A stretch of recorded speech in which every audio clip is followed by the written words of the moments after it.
नमस्कार दोस्तों, आज के इस वीडियो में बैल पोला की पूजा विधि के बारे में मैं बताने वाली हूँ कि बैल पोला की पूजा किस प्रकार से की जाती है। पोला का त्यौहार भाद्रपद के कृष्ण पक्ष की अमावस्या को मनाया जाता है।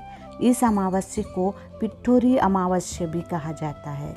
पोला पर्व विशेष रूप से महाराष्ट्र, कर्नाटक, छत्तीसगढ़ में मनाया जाता है। इस दिन सभी लोग पशुओं की विशेष रूप से बैल की पूजा करते हैं, इसलिए बैल पोला पर्व के नाम से यह पर्व को जाना जाता है। खास तौर पर इस पर्व को विदर्भ क्षेत्र में अधिक महत्व दिया जाता है। विदर्भ में इस पोला को मोटा पोला भी कहा जाता है। भारत एक कृषि प्रधान क्षेत्र है और ज़्यादातर किसान खेती करने के लिए बैल का ही उपयोग करते हैं, इसलिए किसान बैलों की पूजा आराधना करते हैं, उन्हें देवतुल्य मानते हैं और पोला पूजन कर उन्हें आभार प्रकट करते हैं। यहाँ पे मैंने एक पाट लिया है, उसमें लाल कलर के कपड़े को बिछा दिया है और अब उसमें कुछ अक्षत डाल के और एक सिक्का रख के उस पर मैंने सुपारी रखा और गणपति जी का पूजा अर्चना करना है। सबसे पहले हमें गणपति जी की पूजा की जाती है कोई भी पूजा में। अब हल्दी कुमकुम लगाने के बाद मैंने यहाँ पे फूल अर्पित किया है। उसके बाद वस्त्र रूपी माला के रूप में मैंने यहाँ पे कपास का वस्त्र उन्हें पहना रही हूँ। उसके बाद उन्हें धुरवा जो गणपति जी को चढ़ाया जाता है वो धुरवा को भी मैंने अर्पित किया है। इस प्रकार गणपति जी की पूजा करने के लिए उन्हें नैवेद्य के रूप में मैंने एक फल को उन्हें अर्पण किया है। इसके बाद हम दीप जलाकर गणपति देव की पूजा हम सबसे प्रथम गणपति जी की पूजा कर लेते हैं। दीप प्रज्वलित कर उन्हें सुख समृद्धि बनाए रखने की कामना करते हैं। इसके बाद आगे की पूजा हम जारी करते हैं। अब आगे की पूजा जारी करते हैं।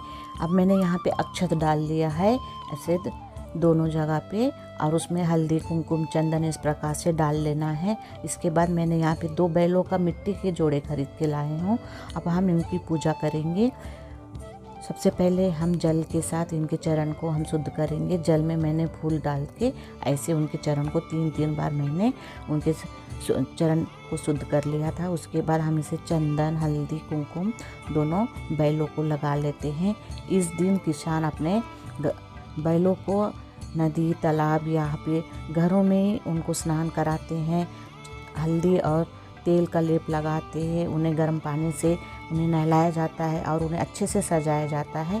मैं यहाँ पे गुलाल और चंदन, हल्दी कुमकुम के साथ ऐसे थोड़े से सजा लिया है इस प्रकार से और उनके चरण में भी हल्दी कुमकुम हमें इस प्रकार लगा लेना है। किसान इस दिन अपने बैलों को उनके सींगों को रंगों से रंगते हैं, उनके गलों में फूलों की माला पहनाते हैं और उन्हें नए वस्त्र उनके ऊपर वस्त्र धारण करवाते हैं। आज के दिन किसानों के लिए बहुत ही महत्व होता है। विशेष रूप से बैलों की पूजा पोला पर्व के दिन उन लोग करते हैं। यहाँ पर मैं भी यहाँ पे 2 मोतियों की माला के साथ बैलों के गले में इस प्रकार से डाल रही हूँ।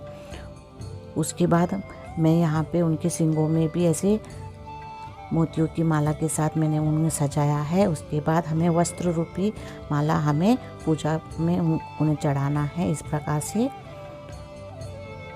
बैलों की पूजा विशेष रूप से पोला के पर्व के दिन बड़े दिल से किया जाता है, क्योंकि वे हमारे लिए बहुत ही मेहनत करते हैं बैल और हमारे अनाज के उत्पादन में उनका विशेष महत्व होता है। अब हम उन्हें फूल अर्पण करना है। इस प्रकार से फूलों के साथ उन्हें अर्पित किया और उसके बाद घास उनको नैवेद्य के रूप में उन्हें, क्योंकि बैल घास खाते हैं, उन्हें बैलों को नैवेद्य के रूप में मैंने यहाँ पे घास भी चढ़ाया है। इस दिन विशेष रूप से बहुत सारे पकवान बनाते हैं, जैसे कि पूरन पोली, पूरी, खीर और भी मिठाइयाँ विशेष रूप से बैलों के लिए बनाया जाता है और नैवेद्य के रूप में उन्हें खिलाया जाता है। और सूखे हुए नारियल में गुड़ भी विशेष रूप से उन्हें इस दिन पोला पर्व के दिन चढ़ाया जाता है।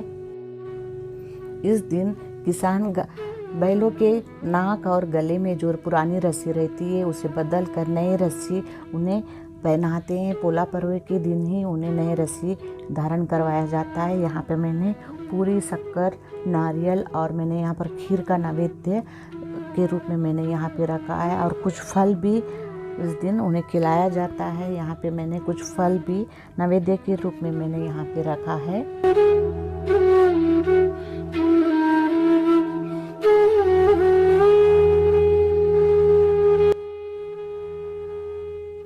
बैलों को देवतुल्य माना जाता है, इसलिए अब हम नैवेद्य को समर्पित करने के लिए जल के साथ हमें उन्हें इस प्रकार से करके हमें जल भी वहाँ पे रख देना है। इसके बाद हमें आगे की पूजा जारी करना है। अगरबत्ती जलाकर, धूप जलाकर, कपूर आरती देकर भगवान जी की, गणपति जी की आरती करके सुख समृद्धि बनाए रखने एवं हमारे पे कृपा बनाए रखे और हमारी गलतियों को क्षमा याचना करने की हमें भगवान से प्रार्थना करना है।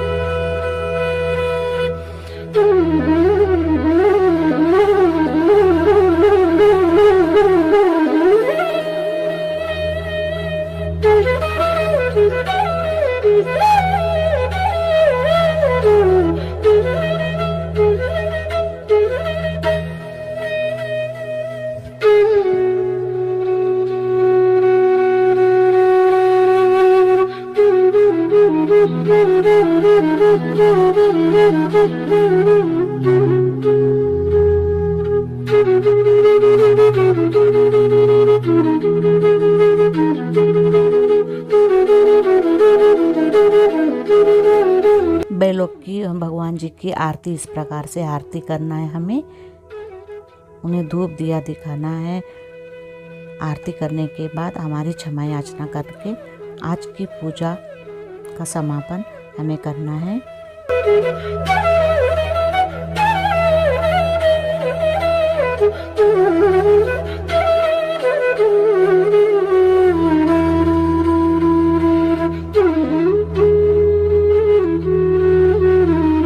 बैलों को कपूर आरती करने के बाद हमें उन्हें नमस्कार करना है। इस प्रकार से नमस्कार करने के बाद हमारी पूजा हो जाती है। आज की बैल पूजा विधि आपको कैसी लगी? आज अगर आपको मेरा वीडियो पसंद आया है तो लाइक कीजिए, शेयर कीजिए और सब्सक्राइब कीजिए। Thank you.